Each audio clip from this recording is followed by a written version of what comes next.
नमस्कार, आई live news के खास कार्यक्रम चुनावी चौपाल में आपका स्वागत है। मैं हूं सर्वेश। इस वक्त हम मौजूद हैं लौरिया विधानसभा के मिसरौली चौक पर, और मिसरौली चौक पर काफ़ी हमारे साथ यहाँ की सम्मानित जनता मौजूद है, आम आवाम मौजूद है। इनसे हम जानने की कोशिश करेंगे कि 7 तारीख को जो मतदान होने वाला है उसमें अभी तक जितने भी प्रत्याशी चुनाव लड़ रहे हैं उसमें सबसे ज़्यादा मजबूत प्रत्याशी इनकी नज़र में कौन है? आपको क्या लगता है सबसे ज़्यादा मजबूत प्रत्याशी कौन है आपकी नज़र में? गुड्डू सिंह। क्या है? गुड्डू सिंह। दूसरे से राय लेकर है, बोलो अपने से बोलिए। गुड्डू सिंह तो क्या है? कहा कहीं भारी हुए बानी, मतलब कुछ काम किए हैं, कुछ मदद किया है ना क्या काम किए? रोड के काम किया है और अब बाढ़ में और मदद किया है। बाढ़ में मदद किया है। आप बताइए, आप पीछे से बड़ा इनको इनपुट दे रहे हैं, क्या क्या किए हैं गुड्डू सिंह? गुड्डू सिंह किया है जो ये हुए है ना बाढ़, उसमें रोड में ऐसे मतलब बहुत कुछ किए हैं। गुड्डू सिंह को हम वोट देंगे। विनय बिहारी समूह तिवारी को क्यों नहीं देंगे? वो कुछ गलती की है इसीलिए नहीं देंगे। क्या गलती की है? गलती यही हुआ है जो ये है ना, ये थी यही कोरोना वायरस। हाँ, कोरोना कोविड-19। हाँ हाँ, तो उसमें कुछ भी हुआ नहीं है, कोई मदद नहीं की है। उसको हाँ कोई मदद कुछ नहीं हुआ है। हाल चाल भी जानने नहीं आए? नहीं आए। फोन से भी हाल चाल नहीं पूछे? फोन से भी हाल चाल नहीं पूछा। फोन से भी हाल चाल नहीं पूछा। क्या बात है, क्या बात है। विधायक जी कहाँ थे आप? इतना सब कुछ हो गया और आपने अपने जनता के बारे में नहीं सोचा। आप बताइए, चुनाव इतना नज़दीक आ गया है, 2-4 दिन बचा हुआ है, उसके बाद आप लोग अपने अहम मत का प्रयोग कीजिएगा। वोट का जो सबसे बड़ा अधिकार होता है काम नागरिक का, उसका आप इस्तेमाल कीजिएगा। तो उसका इस्तेमाल किस आधार पे कीजिएगा, क्या देख कर कीजिएगा, कैसा विधायक होना चाहिए आपकी नज़र में? 2010 में चुनाव हुआ विधानसभा का। 2010 में आरजेडी का पूरा सुपड़ा यहाँ साफ हो गया था। उसके बाद 1 साल के बाद यहाँ कोई कार्यकर्ता आरजेडी का नहीं था। 2015 में चुनाव जब आया तो गुड्डू सिंह को टिकट मिला आरजेडी से।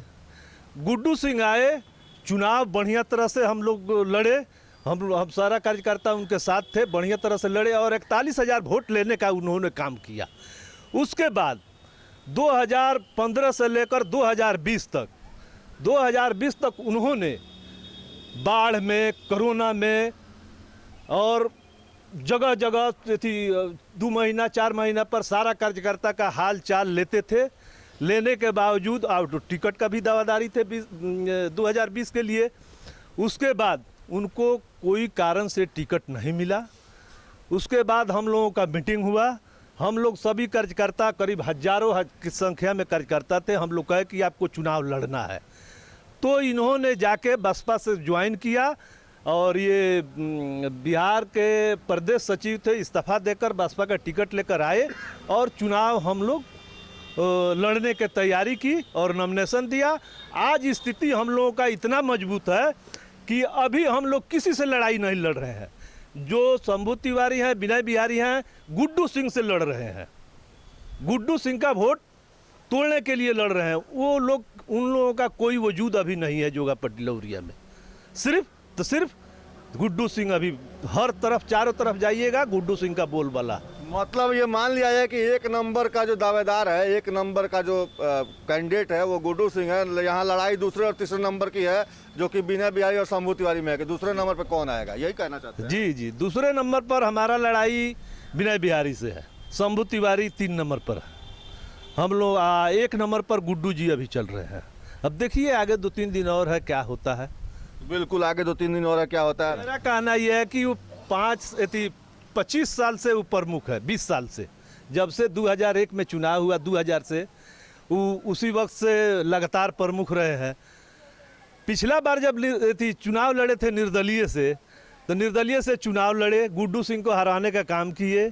उसके बाद क्षेत्र में कहीं अता पता उनका नहीं था।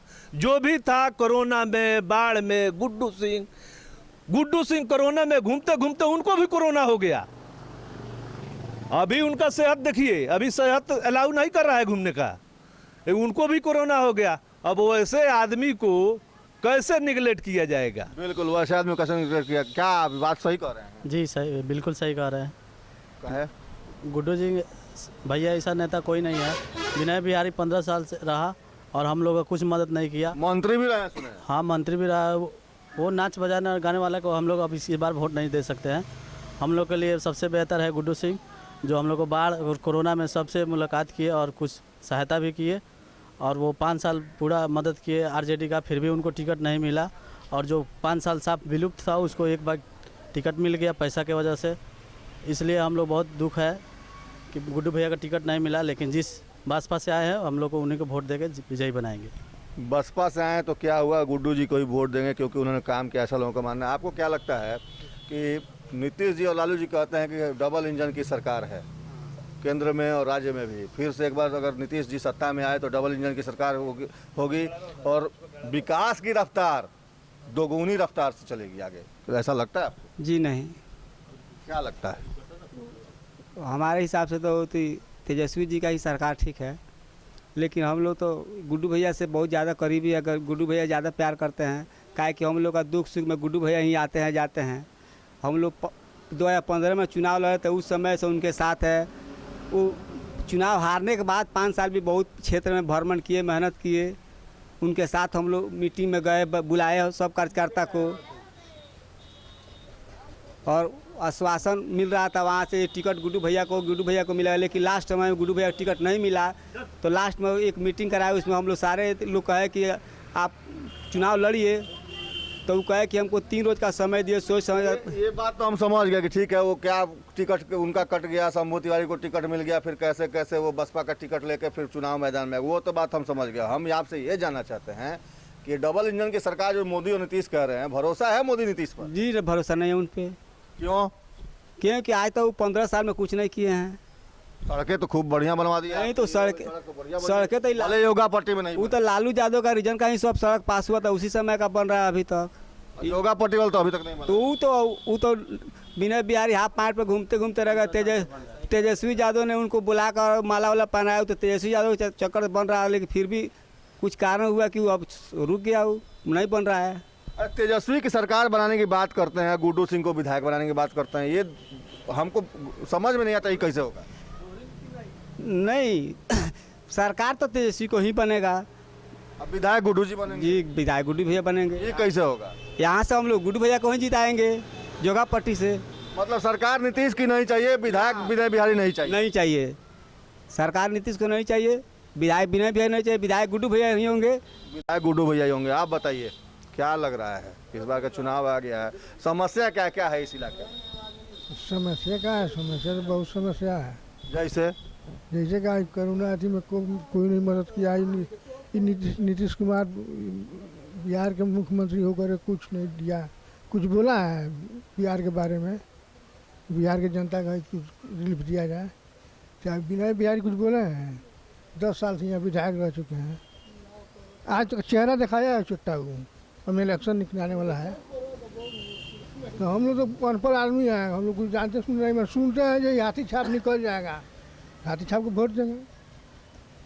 जो यहाँ आते जाते हैं, हम ये तो कई बार यहाँ आ चुके हैं, हम इलेक्शन के पहले ही से आते जाते हैं, लोग से पूछते हैं समाचार क्या हाल है, कैसे पूछते हैं, लोग अपना दुख सुख से कहते हैं। ये बात तो सही है कि लोगों में इस बात को, कोरोना को लेकर लोगों में गुस्सा इस बात को लेकर है क्योंकि नीतीश कुमार ने कोरोना के टाइम में जब मजदूर वापस आना चाहते थे अपने गांव के लिए, बिहारी मजदूर अप्रवासी मजदूर, जब तो उस वक्त सरकार ने हाथ खड़े कर दिए थे, कहा था हमारे पास इतनी बसें नहीं हैं, हमारे पास इतनी गाड़ियां नहीं हैं कि उनको हम वापस ला सकें। इसकी वजह से भी लोगों में एक नाराज़गी है। क्या लगता है कि कोरोना के टाइम में नीतीश जी के पास बस नहीं था प्रवासी मजदूरों को, स्टूडेंट सबको लाने के लिए, लेकिन चुनाव प्रचार में 5000 से ऊपर बस प्रचार गाड़ी नीतीश कुमार घूम रहा है। जी उन्हीं से पूछिए, नीतीश से पूछिए और विनय बिहारी से पूछिए, ठीक है। जब से 2015 में हमारे गुड्डू सिंह जब लौरिया विधानसभा और जोगा विधानसभा में कदम रखे, उसके बाद 2015 में चुनाव हुआ, उनके बाद हार हुआ। उनको हार होने के बाद भी हम लोग का जो लौरिया और जोगापट्टी विधानसभा के लोग जनता को ये आश्वासन दिए कि हम आपके साथ रहेंगे और विधायक बनेंगे और आप लोग को दुख सुख में रहेंगे। लेकिन ये गुड्डू सिंह सच कह कर और सच हकीकत में दिखा दिए, साबित कर दिए कि अपने जान को जान नहीं समझे। कोरोना टाइम में, बाढ़ों के समय में खाना पीना और मास्क वोक्स अभी ग्लव्स व्लव्स सब भेजवाए चारों तरफ घूमे हैं, जिनके वजह से उनको तबीयत खराब हो गई, जबकि हॉस्पिटल में एडमिट हो गए 10-15 दिन तक, जान भी अपना कुर्बान करने के लिए निछावर पर लगा दिए। इतने करते हुए हम लोग के साथ रहते हुए 5 साल आज हम लोग के बीच में रहे हैं, जोगापट्टी और लौरिया विधानसभा के जनता के बीच में रहे, अपने जान की कुर्बानी पर हथेली पर रख दिए। उतना रहने के बाद जब हम लोग के साथ रह रहे हैं तो हम भी उन लोग के साथ हैं। बिल्कुल, जो इनके साथ रह रहा है उसके साथ ये लोग भी हैं साथ। जी आप बताइए। हम लोग गुड्डू जी के साथ हैं, बहुत पुराने कैंडिडेट भी हैं, अच्छे आदमी भी हैं, उनको हम वोट देंगे, हर हालत में वोट देंगे। यहाँ से बीआई बनाकर हम लोग भेजेंगे, और वो चाहे किसी दल में क्यों ना हो, उससे हमको मतलब नहीं है, हमको कैंडिडेट से मतलब है। तो कैंडिडेट से मतलब है, दल इनके लिए मायने नहीं रखता, और साफ तौर पे लोगों का ये मानना है कि काम जो करेगा चुनाव वही जीतेगा। और यही वजह है कि यहाँ जो त्रिकोणीय मुकाबला है, वहाँ पे अगर मिसरौली चौक की बात करें तो यहाँ की जनता साफ तौर पे मान रही है कि वो इसी आधार पर वोट करेगी, क्योंकि जिन लोगों ने इनके बीच में रहकर इनके साथ काम किया है वो इनको ज़्यादा अच्छे लगते हैं। डॉक्टर साहब आप बताइए कि जो तमाम लोग ये कह रहे हैं गुड्डू सिंह का नाम ले रहे हैं, तो क्या आपको लगता है कि गुड्डू सिंह में वो क्षमता है कि वो उनको विधायक बनाया जाना चाहिए एक बार? देखिए, उनमें तो बहुत क्षमता है, विधायक बनने के लायक हैं वो, क्योंकि जनता को विकास के लिए क्या चाहिए, एक क्षेत्रीय नेता चाहिए, एक ज़मीनी नेता चाहिए। और जो गुड्डू सिंह के अंदर है, बाढ़ में इधर और कोरोना समय में अपने क्षेत्र में रह के यहाँ के क्षेत्र के जनता की सेवा की है उन्होंने। हर जगह अपना मदद, जहाँ जितना हो सके मदद उन्होंने जनता के लिए किया है, ठीक है। तो जनता को क्या चाहिए, जनता को यहाँ सुविधा चाहिए, और कोशिश किए हैं कि हर संभव कि जनता को ज़्यादा से ज़्यादा सुविधा पहुँचाए। वो ज़मीनी नेता है, हर दम मतलब हम उनके साथ मुलाकात कर सकते हैं, उनसे मिल सकते हैं, रह सकते हैं, और हमारे वो दुख सुख सुन सकते हैं। जब जो दुख सुख सुन सकता है वही मदद कर सकता है, ठीक है। और ये हमारे जो पूर्व विधायक विनय बिहारी थे, वो ज़मीनी नेता नहीं है, जीतने के बाद आज तक इस लौरिया विधानसभा में कोई चेहरा तक उनका नहीं देखा है। तो मिसरौली चौक की जनता साफ तौर पे हवाई नेताओं की इस बार छुट्टी करने वाली है, उनको हवा में उड़ाने वाली है, क्योंकि इन लोगों ने साफ तौर पे ठान लिया है कि जिसने काम किया है, जो इनके सुख दुख में शामिल रहा है, विधायक वही बनेगा, चाहे वो किसी दल से हो, चाहे वो हाथी छाप से हो या लालटेन से हो या किसी भी पार्टी से हो। और यही वजह है कि गुड्डू सिंह के पक्ष में यहाँ के लोग लामबंद दिख रहे हैं। फिलहाल आज के चौपाल में इतना ही, कल किसी और जगह चलेंगे और वहाँ जानेंगे कि वहाँ की जनता क्या चाहती है।